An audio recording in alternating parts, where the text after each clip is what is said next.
surface being eroded and weathered.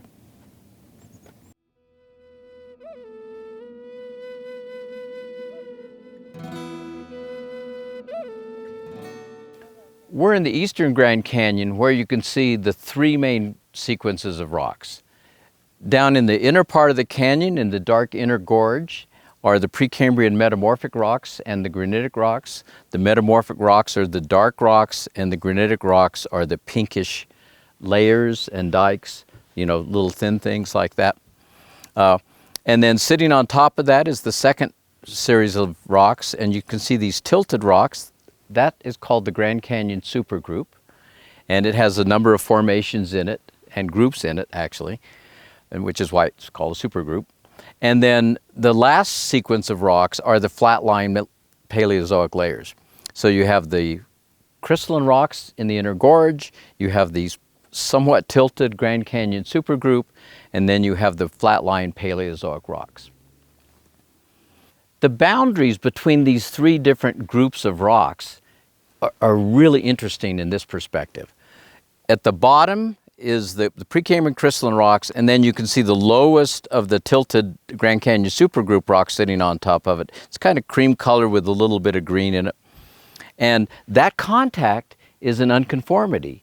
The rocks below are 1.75 billion years old, and the rocks above are about 1.1, 1.2 billion years old.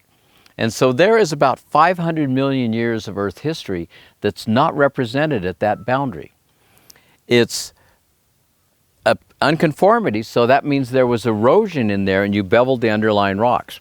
So if you look at the history in here, you say, okay, those rocks in the inner granite gorge, the metamorphic rocks, those were deposited on the seafloor. They got metamorphosed at 15, 20 kilometers, something like that. And so those rocks had to have 15 or 20 kilometers of material deposited on top of them. Then they got heated up, changed the minerals, that's what metamorphism is, and those rocks also got squeezed and folded so that now the layers are standing on end. You can't see that very well from here, but that's what they're doing. And then those rocks that were 20 kilometers had to get uplifted to the surface, and you had to erode 20 kilometers of rock off the top. And then once those rocks were at the surface, then you could have the seas come in, that lowest gray layer, it's a marine rock, it's limestone. And so you had to have the seas come in and deposit that lowest layer. But sedimentary rocks are generally deposited in nearly horizontal layering. And so that layer was sitting on top like that. Later, that layer had to get tilted. And then if you look at the contact at the upper part of the Grand Canyon supergroup, it's the flatline Paleozoic rocks on top. So you have the Grand Canyon supergroup like that, and you have the Paleozoic rocks like that. That contact between the Paleozoic rocks and the underlying Grand Canyon supergroup is another unconformity. And you'd call this an angular unconformity for sure, because of the way things are.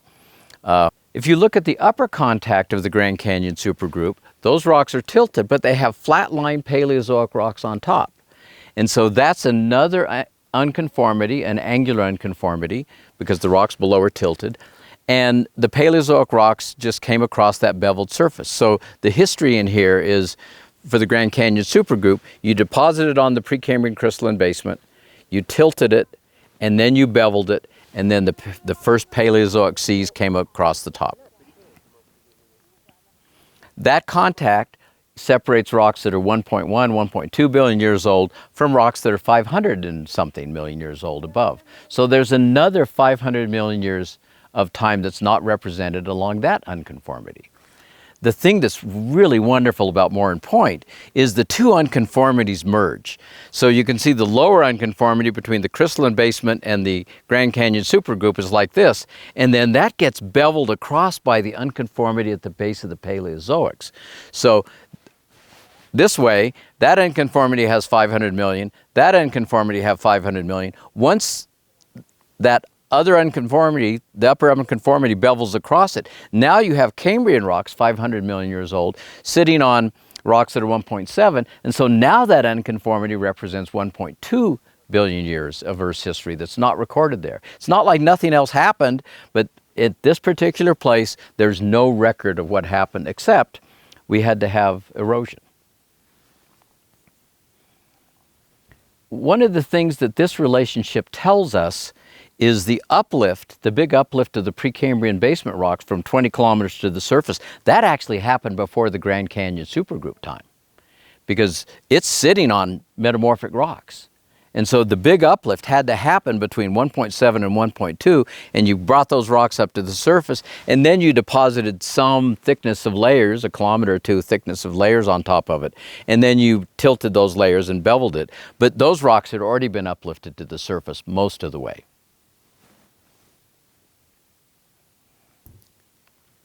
The other thing that Moran Point has that's really special is, as the Grand Canyon supergroup rocks got tilted, all those layers are not the same resistance to erosion. And so even today, some of them make cliffs and some of them make slopes. You can see there's a really nice cliff of one of the formations, Shinnebu Quartzite, and it's sitting on an underlying shale unit shown in red. And so those units today have this different expression, different response to erosion. A billion years ago, they had that same expression. And so in here, if you look across the canyon, you can see the basal Cambrian sandstone, the Tapeats, just goes away on that other side. And that's because this quartzite made an island and the Cambrian seas lapped out against it from several directions. And so we're seeing here an idea of what the landscape looked like 500 million years ago. That's what geologists, that's what we love about geology. You can come into a place like this and you can say, here's what it looked like X numbers of million years ago, in this case 550 million years ago. But so you can see the quartzite, it sticks up. So the seas came in, that deposited the Tapeats. At that point it was still an island. Later the seas got higher and you deposited the Bright Angel Shale, the second unit up in the Paleozoic, and the Bright Angel Shale is sitting on top of that rock. There are places that even the Bright Angel Shale didn't cover the islands, and so you had the Mauve limestone finally cover that islands. And so it's this really interesting kind of cross-section of what the landscape looked like. And it goes along with what geologists say, the present is the key to the past. And so if this quartzite is more resistant to erosion today under these conditions, it was probably the same more resistant rock unit in whatever conditions existed 550 million years ago.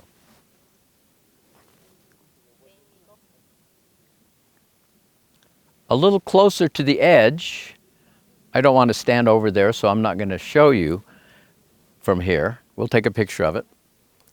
There's an example of this island right below us in here. This is a little place called Red Canyon, and it's got the same rocks. It's got the lower slope-forming red shales, and then it's got the cliff-forming tilted quartzite above it. And again, the Tapeat sandstone just pinches out against that, and it's Bright Angel Shale sitting directly on the quartzite. So you can see that, and it's probably the same island, and also these rocks are tilted, and so this island was linear because it was following the strike, the trend of the units across the landscape. And so, and the thing that's amazing about this place is you can just see all this stuff, and if you kind of know how to think about it, you can figure it out.